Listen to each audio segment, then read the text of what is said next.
Abot na kami ng ulan. Pababa na po kami. Galing kami ng Sierra Madre. Pero nasa Sierra Madre pa rin kami. Hindi pa kami masyado nakakalayo. Inabot kami ng ulan. Ayan yung mga kargamento namin. Dalawa lang kami ni Jerry. Dalawang bag, may bitbitin, may gasolina, generator, bag. Kaya full pack talaga. Napakarami namin kargada. Dalawa lang kami nagbubuhat. Walang budget eh. Walang budget para ibayad sa mga katutubong magbubuhat. Kaya tiyaga na lang kami. Yan, medyo maulan na. Oh. Sarap yan. Masarap po ng lasa ng tubig dito. Walang sinabi yung mga mineral water doon sa syudad. Dito talagang sulit. Sobrang malasa, malinamnam. Ito ang tunay na mineral water.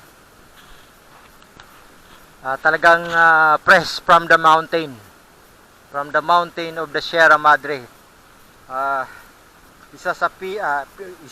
Ito lang talaga ang pinakamalaking mountain range ng buong ng Pilipinas.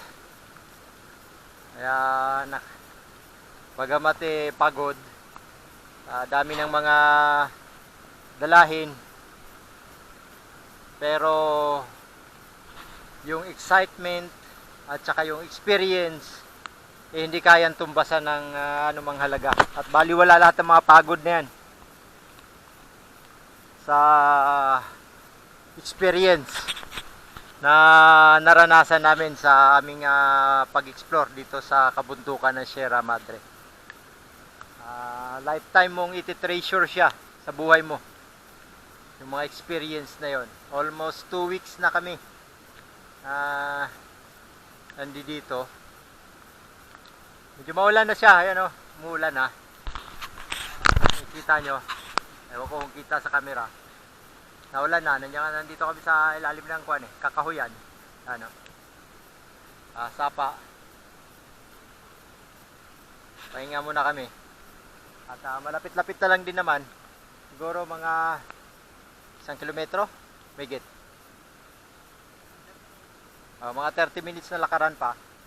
Pero hindi na ganun kahirap ang lakaran. Tapos na kami. Nakaraos na kami doon sa mahirap na lakaran. Oo nga pala. Malis kami doon sa namin is alas 8. Alas 12 pasado na. Ilang oras na kami naglalakad. Ganun talaga, no? Bit-bit namin to, mga kargamento namin. Ayan, no? Kargamento natin. Bag pa yan.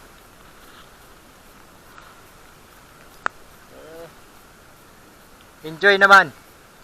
Sa kabila ng mga hirap. Bahagi ng buhay yan hirap.